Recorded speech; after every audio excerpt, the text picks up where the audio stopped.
Welcome to the half and half. Oh, I'm sorry. Welcome to the Talking Shit podcast. I am Captain Paul. That is DEG, and we got an interesting conversation today. For y'all that don't know, I'm a big old hockey fan. Follow the NHL. Played hockey since the age of 2.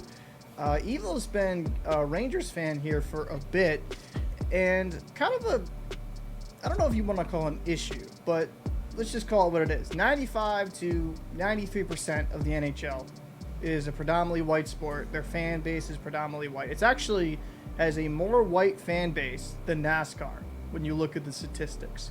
So does the NHL have some race issues? And I figured this be a good conversation that me and you could have. Yeah, I think that there are a lot of issues. Some of them look like race issues, but are class issues. And I think we'll get a little bit into the difference between the two and where some of them might intersect. Okay. So if you were going to say, and I actually agree with a lot of that, right? A lot of it is class because hockey is such an expensive sport to play. Outside of the gear, it's the ice time. And unless you live in Canada where they have frozen outdoor rinks free to the public or just frozen ponds you could go out, or, you know, in Minnesota or in the Northeast, and even in your part of the Northeast, I mean like Maine or Vermont, or because even around my area. Ain't my part of the Northeast. You're closer to that part of the Northeast than me. But even around my area, it doesn't get cold enough to have outdoor rinks every single day in the winter. So I feel like a lot of it is if you don't live in those northern climates, it's just going to be very difficult to afford the game. Let's just get right into it. When did you become a hockey fan? What got you into hockey? So when I was in middle school, I had an art teacher who had a friend that worked at Madison Square Garden. And every so often she would bring some of the gear, you know, some of the stuff that they have at like the merch you have. Oh yeah. The merch. Like you have like the promotional stuff. Yeah. That was like me getting a visual. But my first exposure to hockey was listening to New York Rangers games on the radio. You know, my mother did not allow television in the house, so I relied very heavily on my radio. And I took a lot of criticism from relatives because I listened to sports radio pretty much morning, noon, and night. And so, you know, I got into caring about professional football through the team that played on that radio station. Yeah. I got into the New York Knicks pretty heavily from listening to the games. I got into the New York Mets very heavily from listening to the games. And the New York Rangers from listening to the games as well. And so we had it wasn't Marv Albert. It was one of Marv Albert's brothers and Sal Messina that used to call the games on the radio. Which Albert was it? Fuck, can't remember. But the way that they narrated the game, I could really visualize it in my own mind. Like I was able to make the game my own, right? Yeah. And obviously the best thing for somebody who had very limited experience playing hockey, and you know, me being from where I'm from, is the names of the players. Like the names of the players really had me going, right? Yeah. And you know, some of my classmates, we would like talk about, you know, some of the players' names. The foremost name that comes to mind was Jeff Bukaboom. We used to just we would have a field day with the names because these names were so foreign. No, not difficult. It was just so foreign. Like, what are these sounds that they put together? These names even real? And then not long after I started listening to games on the radio, improbably, the Rangers went on to the Stanley Cup. And so there's like a famous call when the Rangers went to the finals off of a goal. I think it was in overtime from Stéphane Matteau. And that I get chills thinking about that call where where Albert is like, my toe, my toe, my toe, my toe. He's going wild, you know. And the Rangers are headed to the finals. It was one of the most like I said, I still get chills thinking about that call when the Rangers went to the finals in 1994. And can you tell how old I am? And then, you know, the Rangers went on to win the finals. So it just became easier and easier to, you know, follow the team and, you know, to get to know more of the rules, because that's the things I always cared about. As a baseball fan, I always want to know the rules and then see how people can manipulate the rules to their own end. And back then, we still had the red line. Yeah. So, you know, you could make the case that hockey back then wasn't as exciting as it is now that they've removed the red line. But, you know, I digress. But yeah, you know, really getting into it, it was really more of, you know, having the game come to life through the words of the announcer and the color commentator. And, you know, I'm talking about early 1990s. But never really having, you know, baseball and basketball are the sports that I wanted to play. But man, hockey, man, it's in a league all its own. You know what I mean? Yeah, it's one of those sports, as you know, I'm very passionate about because I played at such a young age. And this is kind of a conversation that me and you can have. You know, unfortunately, my friend who played hockey, you know, he was black as well. He's no longer with us, so I can't really bring him on to have this conversation. But I kind of can talk about some experiences that he dealt with. I thought he was going to say he was no longer black. No, he's not Sammy Sosa. But I think he kind of dealt with some issues within his own family about being into hockey and saying that, you know, oh, you're not really black if you're into this white type shit. And then even, I feel like it was a two-edged sword because, right, he's a black kid playing a predominantly white sport.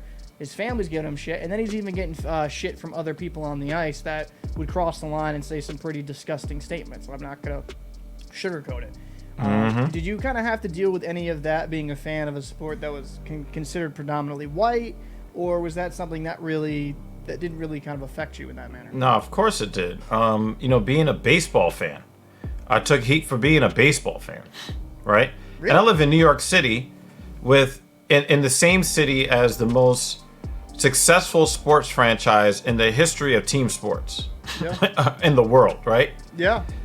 But then again, you know, I also took a lot of heat because of the way that I speak. So, yeah, you know, they link the way that I speak, they link that to whiteness. But yeah, being into hockey made it a lot worse. It was kind of like, you know, oh, you want to be white, you want to be like them. It's like, no, the sport is freaking exciting. Like, also, you know, one of the things that draws me to the sport is that there are multiple skill sets that hockey players have that I could never have, right? Like, I could probably handle a stick pretty well. I could probably shoot pretty well. But do that shit on the ice with skates on? Yeah. What? Nah, like I can't, like the shit that always used to like really get to me, man, is when you see guys skating like crazy fast backwards. Yeah. Right? Yeah. And so like there's so many things that hockey players can do that blow my mind. Like gymnasts. Have you seen like female gymnasts, male gymnasts? Shit that you just never, you know, you can never. Right? So I always pull a hip. I pull something even just trying to reach for the bar, you know? So right, but the thing is like, you know, but look at the things that you're able to do on the ice when you have two working hips, right? Yeah. Like you're just gonna on the ice, you're gonna kill me, straight up and down, right? So I always have a really profound appreciation for people that have skill sets that my brain cannot make my body replicate. And so for me, I love the crazy names, I love the uniforms. I love the difficulty level of just being on the ice, just to make it to that level, right? Yeah. So for me, like I never really fit in with black people in my community, in the communities that I lived in that are predominantly black. I never really fit in. So just to add the insults that I got for liking hockey, it didn't really affect me that much because I was already used to not fitting in. You know what I'm saying? Yeah, I know exactly what you're saying. Yeah. And I could argue a bunch of black stuff, right? Like I can go to the mat all day talking about black issues because I was very in tune to that. I was just never given credit for that because of the way that I speak and blah, blah, blah, blah, blah, right? But very few people will look at me and argue hip hop history with me and then say, oh, he ain't black. Like people will know, okay, this guy grew up in our culture, understands our culture. It just so happens that besides basketball, I also really enjoy hockey. Do you think it's kind of an unfortunate stereotype that people of black background, that if they don't kind of, I would say, adhere to a certain type of, let's just be honest, stereotype, that they're not black?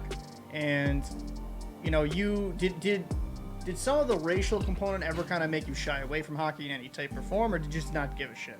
Not give a shit. And can we talk about history? What race of people created hockey, Cap? What was it? Black people? Black people created hockey.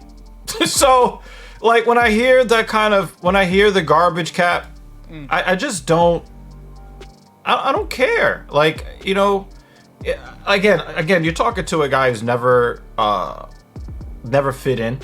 Yeah. And so, like know your history. Like, especially in the black community, we're always being told, know your history, know your history. Well, why don't you care to learn your history about hockey and how they put this game together in Nova Scotia? How about that? No? It is kind of fascinating, too, how we take things as human beings just out of boredom and we create a completely sport. And then, like, hundreds of years later, people are making millions and millions of dollars on something. They just, let's just do something to pass the time. I find that's a fascinating part of society. I feel like we're always looking for gladiators, right? Like in Rome, and they were kind of revered because it's a gladiator type sport. In a lot of ways, a lot of these professional athletes, they kind of replace that, I would say, that type of theater. Yeah, think about this too, right? If we think about the NHL, like when black players make it to the NHL, they're usually among the best players at their position, usually. Now, it could be because they're kind of kept out of that, so if you're that great, then they can't deny it. It could be that, right? But think about it. A lot of the black players that are really great, where did they come from? Canada. Yep, that's true. Or the northernmost regions. You very, very rarely do you get a black player that makes it to the NHL out of the United States. And honestly, you don't think that black players could dominate in hockey? Yes, they can. They can dominate in hockey. It's just that I think that it's more of, what we just talked about, where they're encouraged to go towards sports that are more predominantly black. Football is a predominantly black sport in this country. Basketball is still predominantly black, although that ratio is kind of changing a little bit, where they're not as dominant in the sport as they were 10 and 20 and 25 years ago, in my opinion. True. I mean, actually, I would agree, because the Europeans have developed the game far better. You're starting to see guys like Jokic and who's that kid? More Asian players, too. Yeah, more Asian players. I mean, Yao Ming, I know that's a while ago, but Yao Ming was dominant until his body let him down. We got that Banchero guy in the Orlando Magic. So now you got to worry about South America stepping up with their basketball skills as well. Oh, and they're going to the actual motherland. Yeah. They're starting all kind of leagues in Africa. So, the black Americans' dominance over basketball is definitely, it's almost just like, it's like death by 1,000 cuts, right? Yeah. Obviously, the best players in the world today are American black players. Like right now, it's probably still going to be that way for another 5, maybe 10 years. Yeah. But it's still, you could kind of see that the game itself is becoming more globalized. I mean, look at Giannis, right? Like, look at Giannis, right? Like, he's from overseas. He's not from the United States, and he's just become a sensation. French by way of Africa. Yeah, I mean, I think he's a very fascinating player. And you know what? Like, the great thing about hockey, I feel like, so I grew up, a Bruins fan, obviously. But, like, I remember Anson Carter. Anson Carter was a really good player. Yeah. There was always some good black players, but I think you're now getting more star-type caliber black players. Like Evander Kane, dealing with that foolishness he had to deal with before. But Evander Kane on the ice, when healthy, is a fantastic hockey player. PK Subban. All-star. PK Subban, right? He was in those Norris conversations until I don't know what happened towards the end of career. Injuries are just not as training as much. But then you have these guys up and Keandre Miller. System. I was just gonna say that Keandre Miller. I actually think Keandre Miller is the best defensive D-man on my team, at least. Yeah. I think Keandre Miller is a fantastic player who's young, who down the road can be in that conversation of being a Norris candidate. And I think if he keeps on the same trajectory, it's definitely possible. You know, you have a lot of talented, whether it be black, white, even you're like. Funny enough, Billy Guerin, one of my favorite players growing up. I didn't know this. We looked into it. He's actually Mexican. I didn't understand. I didn't know what? That. Yeah, I apparently that's what Fajardo told me. I had to double check that, but why he might be half Mexican. Yeah. Now that you think about it, maybe his name is now Guerin. It's Guerin. Yeah. Guerin. Listen, we already have a video about me mispronouncing the shit out of names. We don't need to make a whole gaslit thing for 20 years now. But it's interesting to me though. I think the NHL is in a situation to be more diverse than ever because a lot of this stuff. Even when I was growing up in high school and when I go to tournaments in Canada, you would hear some foul shit that I can't repeat on camera for obvious reasons. A lot of that's going out of the window how it should. It should be the way of the dinosaur. Right. For me, a lot of it, the issues around the NHL, it's no longer completely about race, but you touched on it beautifully, is class. It is one so thing. Can I add one thing before you go into that? Absolutely. You want to hear something really funny? Yeah. The Rangers had this one player named Kevin Weeks. Okay? Oh, I remember Kevin Weeks. Okay? Yep. Yeah. Now, you want to know something really funny? When Kevin Weeks played on the Rangers, because I was listening to games on the radio, I assumed he was white. Did you? Yeah, because I did not know the faces of the players. Like I knew who Mark Messier looked like, right? I know what Brian Leach looked like, right? But when I was growing up, I just assumed all the players were white. So when I was a kid, I thought that Kevin Weeks was white until I actually saw him. I was like, oh shit. So, that's funny. Billy Guerin is the first player of Hispanic descent to play in the NHL. So, wow. So I just wanted to fact check that. That is true. Wow. And he was a really good player, too. Yeah, he was born in Worcester, Mass. So I think... So, okay. He was playing in Mexico. Yeah.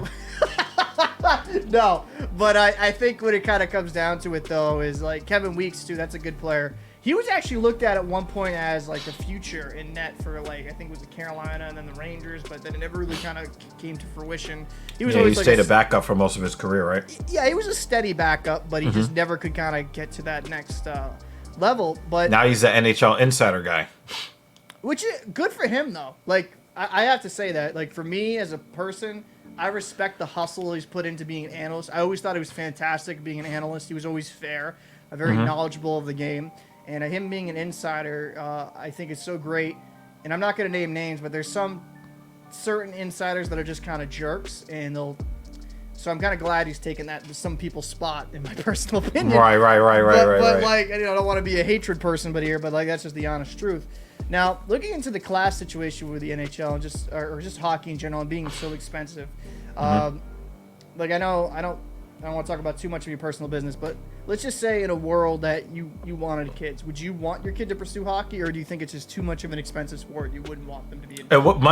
Money would not be the deciding factor when it comes to that. To be honest with you, of course, I think about these things. As far as because we had this discussion about the head injuries that you covered earlier in a video last week. So definitely go check that out. Is basically football, CTE gonna make football come to an end? Okay. Yeah.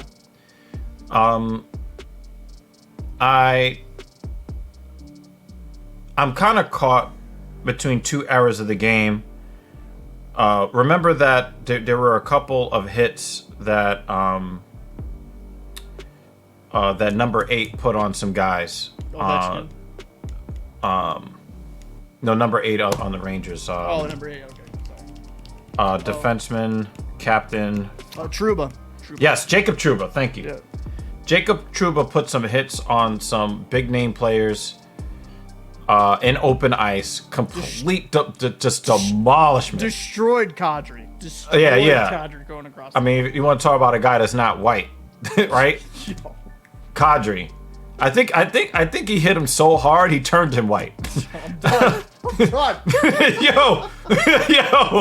Yo, the way Trouba hit that man, I was like, God damn. And of course, everybody wanted to run to fight him, right? No. Those plays really send like a great sensation through my body. Like, oh, right? Yeah. But then you think, well, your kids, if they were to play the game and they're the ones on the receiving end of that hit, yeah, are you going to feel the same excitement?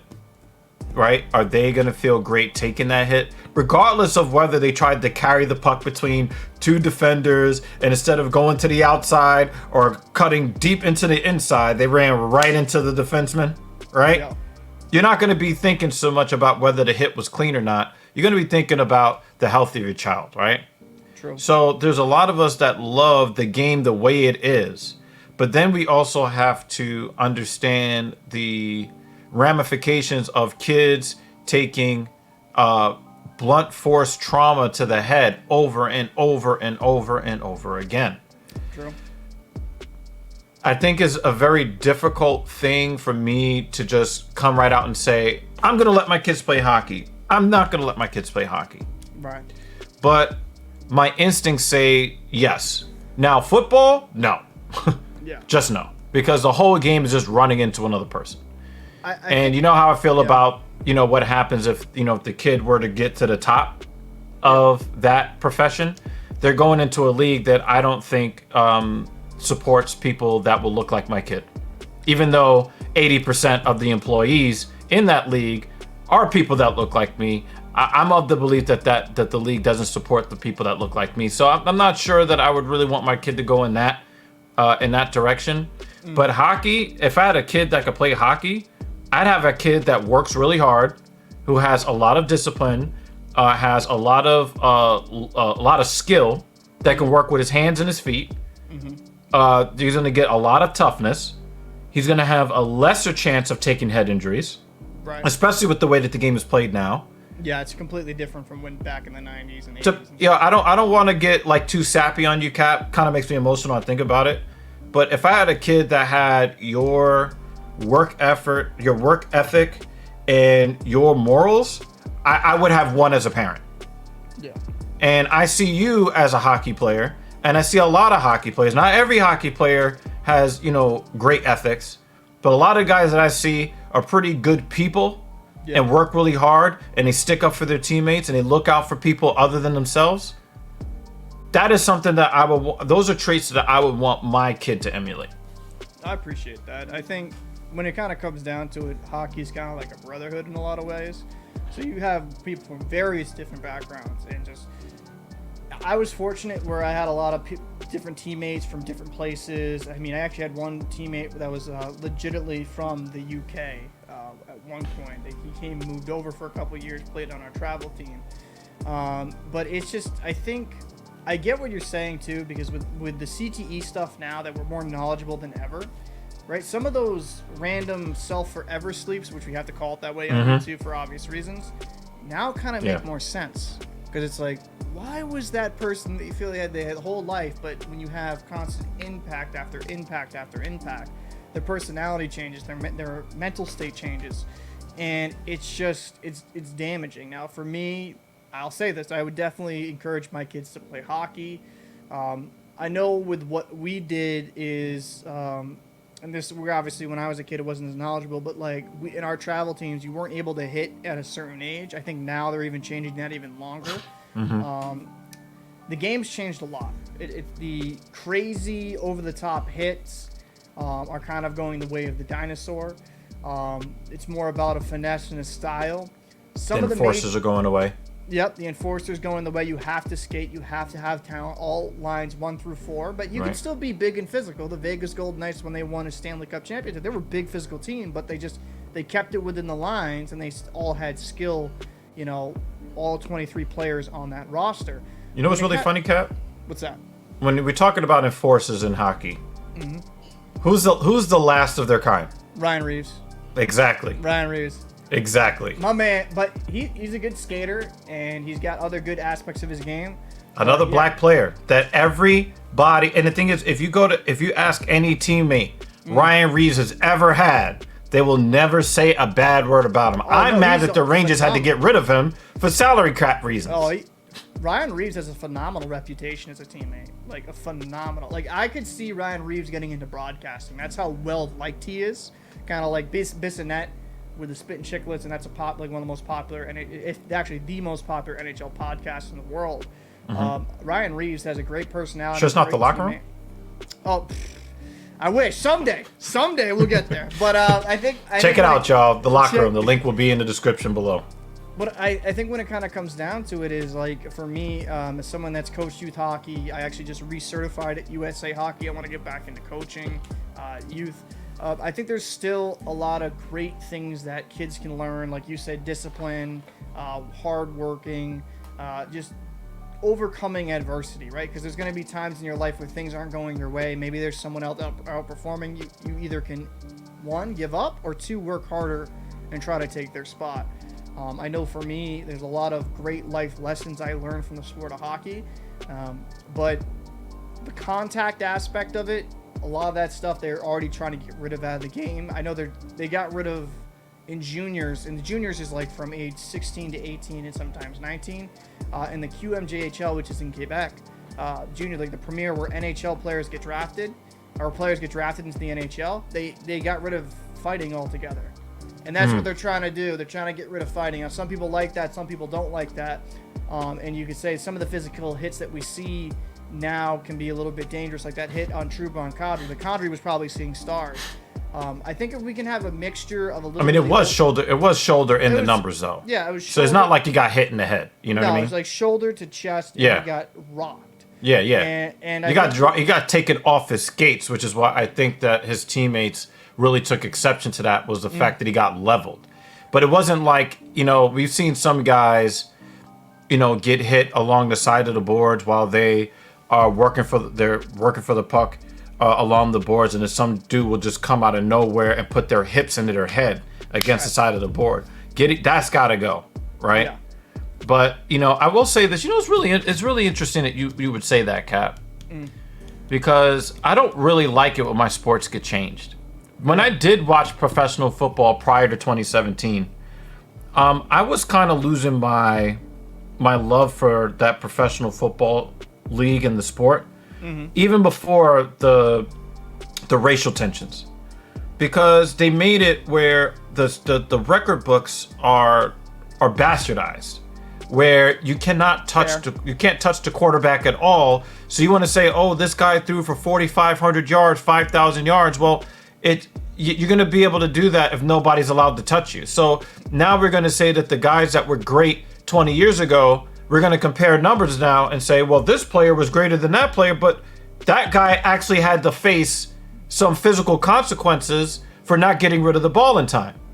It's the same thing in baseball. Everybody wants to talk about how there's so many stolen bases now. Well, there's 6 inches of distance less between first and second base. The pitcher can't check the runner more than twice.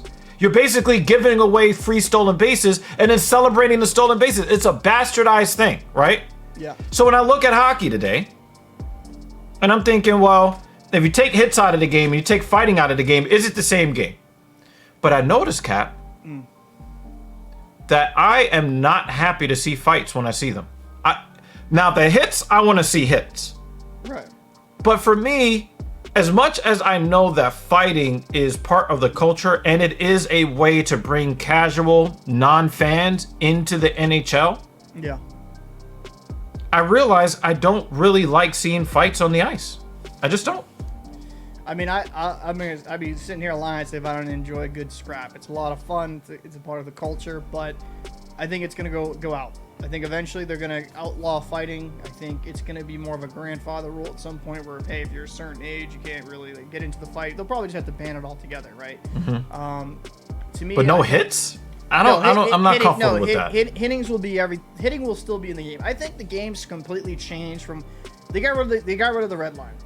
right? So there's no more clutching and grabbing. You can't hold guys on. Like when New Jersey was really good with Scott Stevens, who would, like, if Scott Stevens did some of the hits that he did back in his era today, he'd be in jail. Like he would be in jail, and he'd be looking for 5 to 10 for assault. Like that. Wow. That's how rough and tumble that game was. Like it was a different type of breed, but I think it's going in a good way. Like the Vegas Golden Knights proven you can still play physical, still hit people, but stay within the rules, and it's still a really good, engaging game to watch.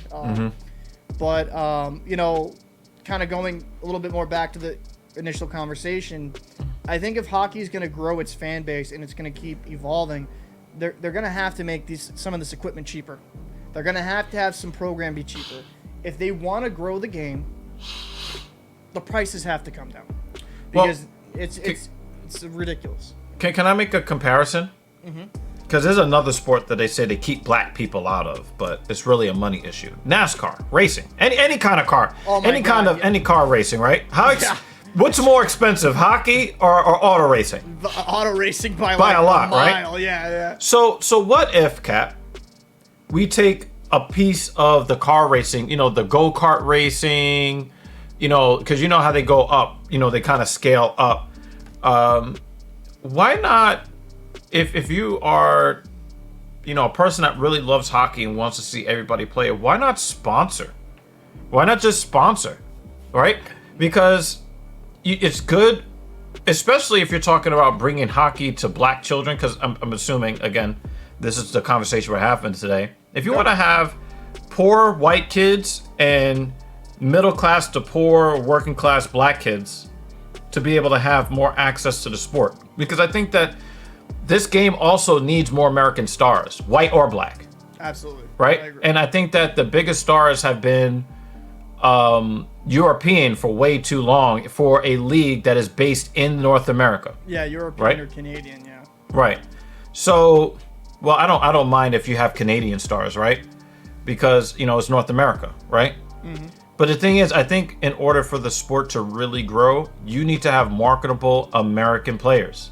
And I'm not saying that because I believe in American exceptionalism. I'm the opposite. I hate nationalism of all kinds. No, you love it. No, but go ahead. Okay? Shout out to my boy Lutch. He loves nationalism. Not me. Fuck that. But I do think in order for the sport to grow, you absolutely need marketable American stars. You need them. And so Connor McDavid, I think he's Canadian though, right? McDavid's Canadian. Austin Matthews is actually born in Arizona, so he's actually American. Yeah, but he plays in Canada for a team that rarely gets out of the first round. Shout out to all my Toronto Maple Leafs fans out there. You know who you are. Oh shit! What up, Dave? Okay. But no, I think I agree with you. I think there's got to be more American stars. You know, ideally, right, I'm hoping once my channel becomes successful, I would love to start a program where I could help fund kids locally, where it's like, hey, I can help you get equipment, I can help you, pay for this, so you can support yourself, or like you can get into this game that I think is amazing. I think for some of these equipment, right, like some of the sticks, right, some of the sticks cost $300. Some of these, really? Yes. I mean, I'm not gonna lie, I get top of the line shit, right? But me too. You already know. I have a hockey stick that's like $350, right? God damn. But like, is that a top of the line, or can they get more expensive than that? They can get more expensive than that. If you get a hole in it, it's even more expensive. That's like, no, there's Jake DeBrus. Like jeans with rips in them. They cost $1,000. So there's a blade that you can get a hole in it, and I'd have to show you it after the thing. But apparently it's better for aerodynamics to get you a faster shot, which I think, whatever. I think it's negligible at that point. But anyways, it's you can get a decent stick for 100, 150, but like that's still a lot of money. Still a lot of money. It's still a lot of money, and I think for me, you got to make this stuff a little bit more reasonable for kids, and these equipment places can do it. They really can. And I was fortunate that, like, a memory that stuck out to me, and I talked about in the other video I did on the locker room, and check that out when you get a chance. Like, my father, there was this kid on my travel team that, like, they barely just get by. My father ended up being, and I found this much, much later in life, he ended up paying for their whole trip. and like their hotel and like even some equipment when he ran out of it to help pay him and help him get him through the sport. He actually ended up going to play up in Canada, played some juniors, and you know, that's what I want to be. I want to leave like a lasting impression on other people and kind of help them get through, which it might sound frivolous. Oh, it's just a sport. It's just this. But, you know, you give a person memories for their life, right? I'll always remember being on the Lake Placid where the 1980 USA team beat Russia and then went on to win and beat Finland for the gold medal. Do you believe in miracles? Yes! Yes! and like, I think for me, that's always going to be something I cherish throughout my life. Being in the championship game there, playing, and it was phenomenal, and that's what I'd love to have the opportunity to do. And I think if some of this equipment prices come down, just even if it's $50 a little bit on each piece of equipment, right, that's still hundreds of dollars saved over the life of it, because it's just, I don't know, it's just it's a problem I have with some of the way hockey is. It's just, I understand you need to make a profit, I understand it costs a certain amount of money to make this stuff, but I do think it can kind of shave off some of the retail. Well, I agree with you. Let's use Apple for an example. When Apple took a chance on the iPhone, they released that in 2007. Do you remember?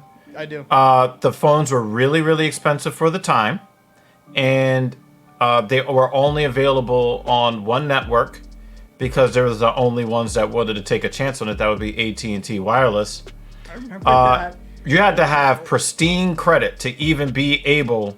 So it was kind of funny, like women would date guys based on whether they had a Windows mobile phone, an Android phone, or an iPhone, because they knew the guy had good credit if you walked around with an iPhone. So guys were actually reporting higher rates of getting laid because they had the iPhone, because it was more expensive, right? Yeah. But the thing is that Apple has since become a $1 trillion company, not because its products are at the top of the line and stay there, but they were able to come down in market to get more customer base. True. So they were able to still have their products still be high quality, and their brand still be associated with being a high quality brand, but bringing in people in the middle class and the working class as they expanded their customer base. So they didn't have to charge the highest amount of money for that class of device.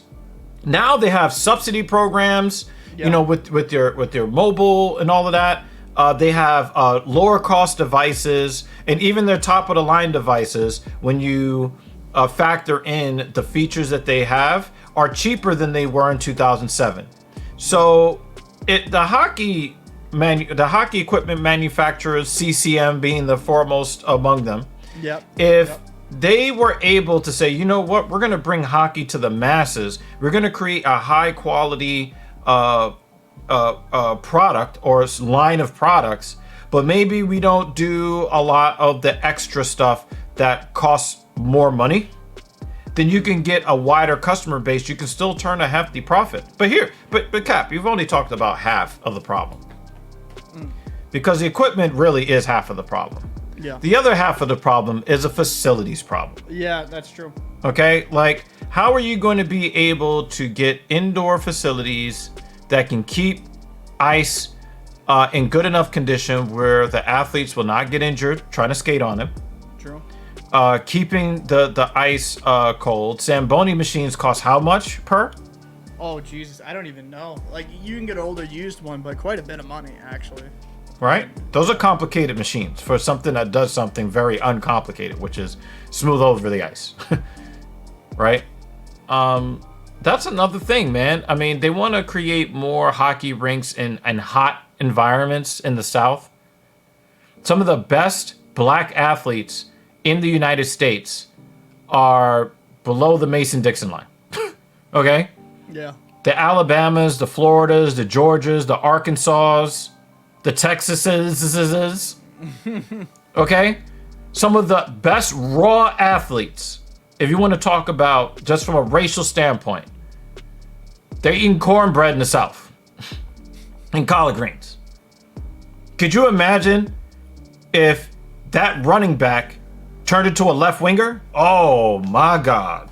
Yeah. But the thing is, where is he going to be able to play?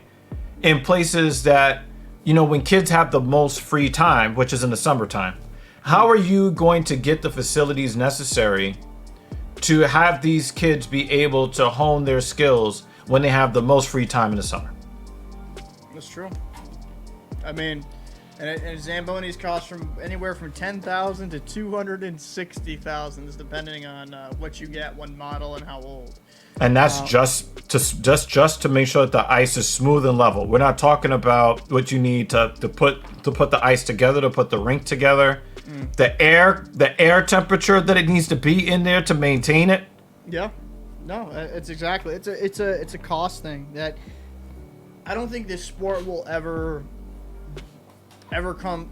The sport will never be 1 or 2 in the world, just for a lot of issues, because of like how much it costs, the facilities, and everything that it entails. But I do think it could become far more popular than it even is now, if they kind of take down the prices of some things and find certain ways to kind of workarounds to incentivize kids of all different income brackets to come play and enjoy the sport. If you make it so the only thing you're paying for, essentially, or most what you're paying for, is the facility cost, I think most parents can swing that. But when you take the facility cost, the ice time, alongside all the equipment that you need, the average American or the average Canadian, it's so much money.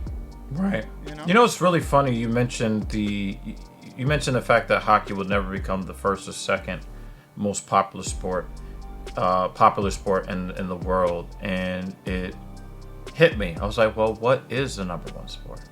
The number one sport is football or soccer. Yep. Okay. Now, what is soccer but a more boring version of hockey? Facts, okay. In my Okay. Yep. Yep. Now, why is it the most popular sport in the world? And why can't hockey supplant it? Because hockey is too complicated in its expense and the playing surface that is needed in order to play on it. Soccer is the same game. Yep. With many of the same lines. The size of the puck to the size of the net, the size of the soccer ball to the size of the net, comparable in scale, right? The playing surface and how many players, that density is pretty comparable. Yeah. The rule sets are pretty comparable. Yeah. But soccer, which I find to be very boring, sorry folks, it's more popular, and who's to say that hockey couldn't become more popular around the world if it just didn't cost so much? Because the only thing you need for soccer really is a ball. That's it. And that's what makes it. Motherfuckers play that sport with no shoes. Shit, bro. And that's just kind of a thing. Like, I mean, maybe with global warming and everything freezes over, we'll be good to go though. So I mean, there's always that. But I'm saying the big old art freeze that people talk about, and possibility happening that we might have another an ice age, quote unquote. Oh, for the 17 people that survived to keep the human race going. But then it was technically. They could play one-on-one? Yeah, but it'd technically be the most popular sport in the world at that point. Oh, wow. Yeah. That was kind of morbid, Cap. That was kind of morbid, but I'm here for it. So, yeah. I mean, I think we had a good conversation with it. Yeah. I mean, there's a lot of things to talk about.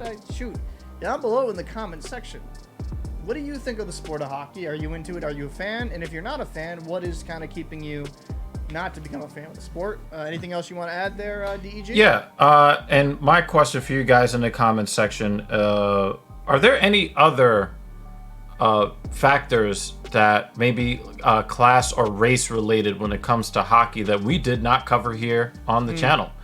Do you believe that we're just talking shit and we don't know what the fuck we're talking about, even though we've been fans of hockey for me about 30 years? And him having played the game over 30 years, are we just plain wrong in our assessments, or are there some things that we did not factor in? You can definitely leave those comments below. Absolutely. See you in the next one. Peace.